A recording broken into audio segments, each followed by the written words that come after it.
Hello and welcome to 90 Production Films and Music. I am Dikshant and this is Inside a Movie. आज हम बात करने वाले हैं 2009 में रिलीज हुई एक साइकोलॉजिकल थ्रिलर आफ्टर लाइफ की. This film stars Liam Neeson, Christina Ricci and Justin Long in key roles.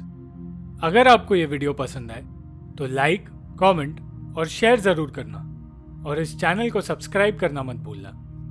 Film की शुरुआत में हमें दिखता है एलियट, जो एक फ्यूनरल होम ओनर है और मरे हुए लोगों के लास्ट राइट्स के लिए उनकी बॉडी को तैयार करता है.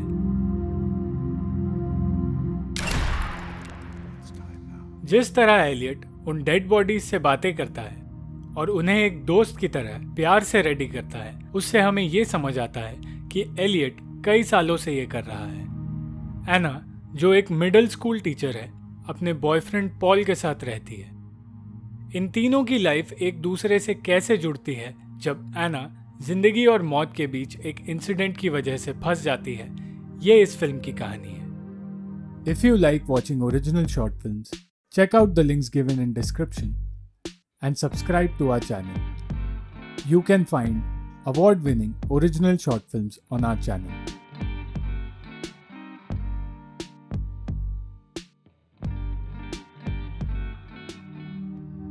एलियट के फ्यूनरल होम में एक बूढ़े आदमी का फ्यूनरल चल रहा होता है जहां एना आती है.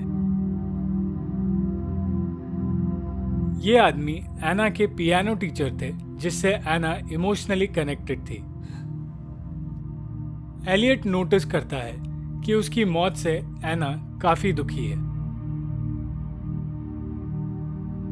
एलियट उस पर एक तरह से नजर रखने लगता है.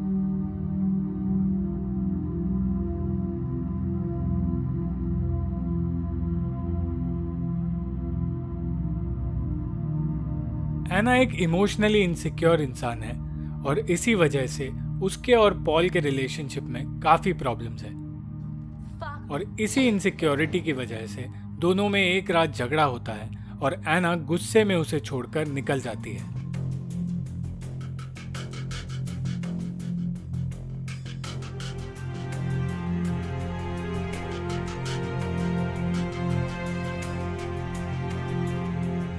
तेज बारिश में गाड़ी चलाते हुए एना की कार के पीछे एक वैन आती है जिसका ड्राइवर बार बार हॉर्न बजाता है. उससे डिस्ट्रैक्ट होकर एना का एक्सीडेंट हो जाता है.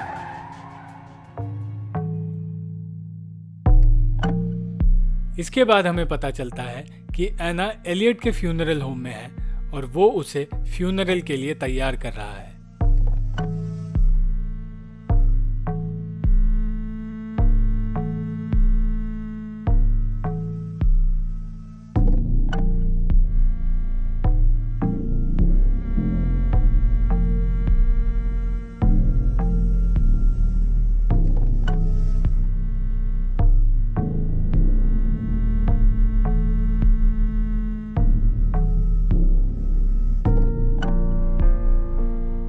पर फिर एना आंखें खोलती है और एलियट उसे बताता है कि वो मर चुकी है.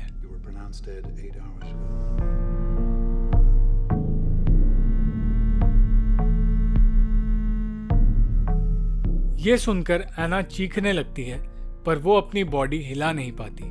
पर अगर एना मर चुकी है तो एलियट उससे बात कैसे कर रहा है? एक्चुअली एलियट के पास एक गिफ्ट है जिससे वो मरे हुए लोगों से बातें कर सकता है और उन्हें सुन सकता है. वहीं दूसरी ओर पॉल परेशान है क्योंकि एना वापस घर ही नहीं है. कई लोगों से पूछताछ करने के बाद वो एना की मां से मिलता है जो उसे एक्सीडेंट के बारे में बताती है और उसकी मौत के लिए वो पॉल को जिम्मेदार ठहराती है.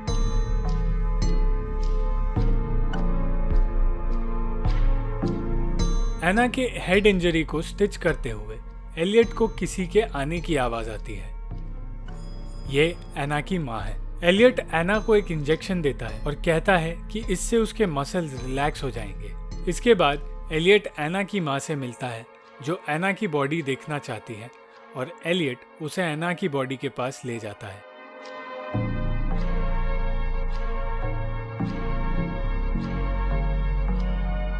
बॉडी देखने के बाद एना की माँ वहां से चली जाती है और कुछ देर बाद एना जागती है।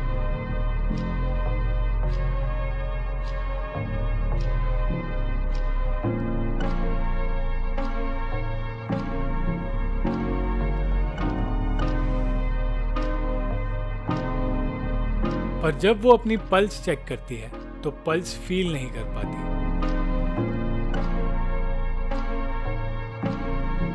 तभी वहां पॉल आता है, पर एलियट उसे एना की बॉडी देखने नहीं देता क्योंकि सिर्फ ब्लड रिलेटिव्स बॉडी को देख सकते हैं। एना पॉल की आवाज सुनकर उसे बुलाने की कोशिश करती है, पर पॉल उसकी आवाज सुन नहीं पाता। इसके बाद पॉल एना को देखने की हर कोशिश करता है और अपने दोस्त से भी मदद मांगता है जो एक पुलिस ऑफिसर है, पर कोई भी उसकी मदद नहीं करता।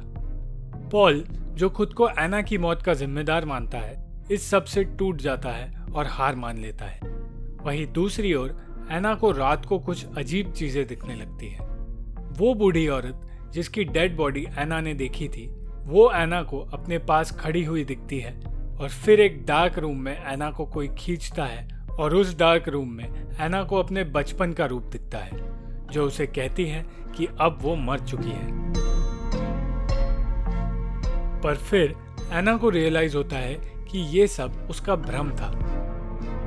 एना को रियलाइज होता है कि उसने अपनी लाइफ को और पॉल को ग्रांटेड लिया। फ्रस्ट्रेशन में आकर जब एना चीजें तोड़ने लगती है, तब उसे एलियट के कोट में एक चाबी मिलती है जो वो अपने पास रख लेती है। तभी एलियट आकर वो कोट लेकर घर से बाहर जाता है। यहाँ नोटिस करना कैसे एलियट की गाड़ी बिल्कुल उस गाड़ी की तरह है जिसकी वजह से एना का एक्सीडेंट हुआ था। यहाँ हमें एक हिंट मिलता है कि वो एक्सीडेंट एलियट ने करवाया था और वो एना को कन्विंस कर रहा है कि वो मर चुकी है और इसीलिए वो उसे किसी से मिलने नहीं दे रहा। यहाँ से फिल्म का मेन सस्पेंस यही है कि एना जिंदा है या सचमुच मर चुकी है। क्योंकि एलियट बाहर है, तो इस मौके को देखकर एना चाबी से दरवाजा खोलती है और घर से बाहर जाने की कोशिश करती है। पर तभी एलियट वापस आ जाता है क्योंकि उसने पेट्रोल पंप पे अपना कोट चेक कर लिया था और उसे पता था कि चाबी कोट में नहीं है।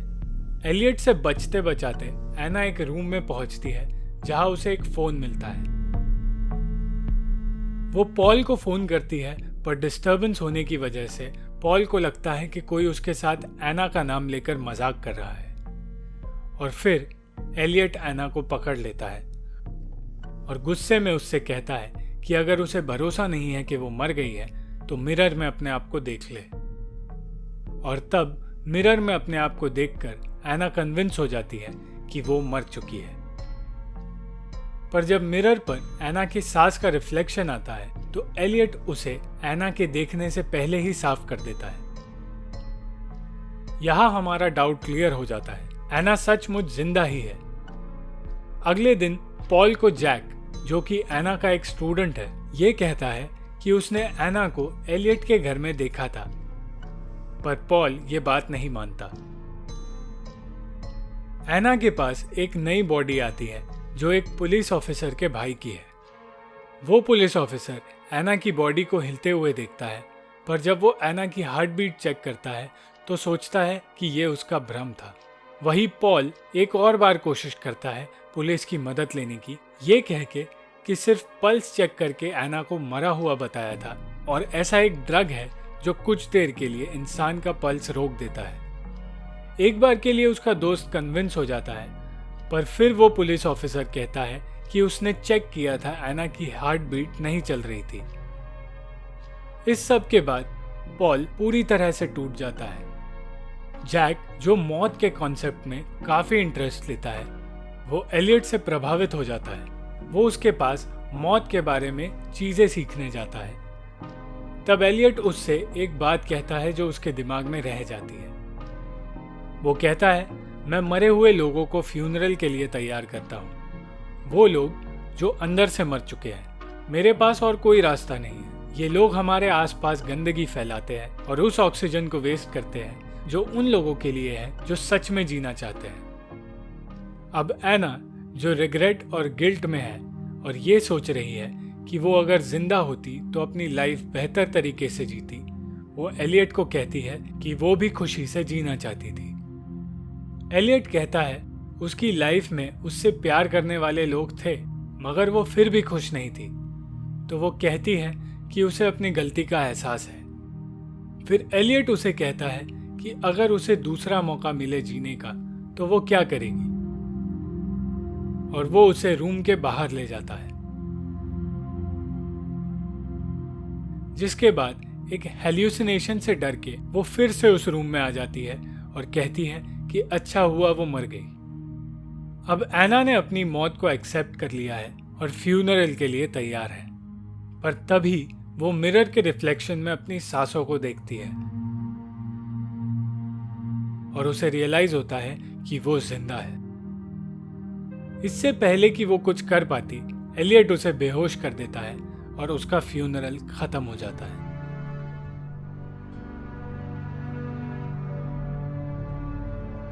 पॉल इससे पूरी तरह टूट गया है, पर वो मूव ऑन नहीं कर पा रहा है।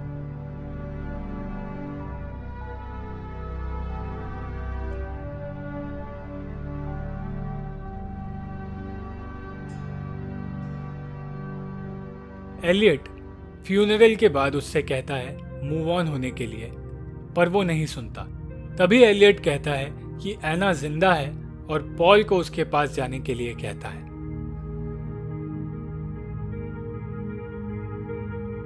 पॉल सिमेट्री में पहुंचता है और एना को बचा लेता है।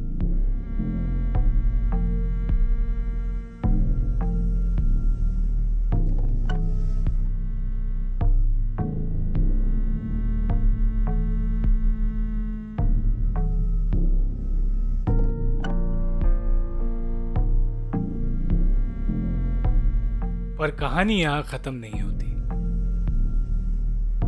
पॉल आंखें खोलता है तो वो एलियट के बेसमेंट में होता है। ये सब कुछ इसका हेल्यूसिनेशन था। पॉल कभी सिमेट्री में पहुंचा ही नहीं था। रास्ते में ही एलियट ने उसका एक्सीडेंट बिल्कुल वैसे ही करवाया था जैसे एना का करवाया था, और ये सब कुछ वो पॉल को बताता है। वो पॉल को ये बताता है कि वो अंदर से मरे हुए लोगों को एक और मौका देता है जीने का, और देखना चाहता है कि वो चेंज होते हैं या नहीं। पर जब वो चेंज नहीं होते तो एलियट उन्हें मार देता है, और यही वो अब पॉल के साथ करने वाला है।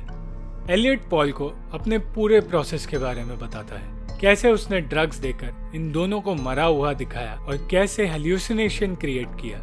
ये सब बताने के बाद वो पॉल को भी फ्यूनरल के लिए तैयार करता है, और जैक जो एलियट से पूरी तरह प्रभावित है ये सब देख रहा है, और शायद फ्यूचर में वो भी एलियट जैसा एक सीरियल किलर बन जाएगा।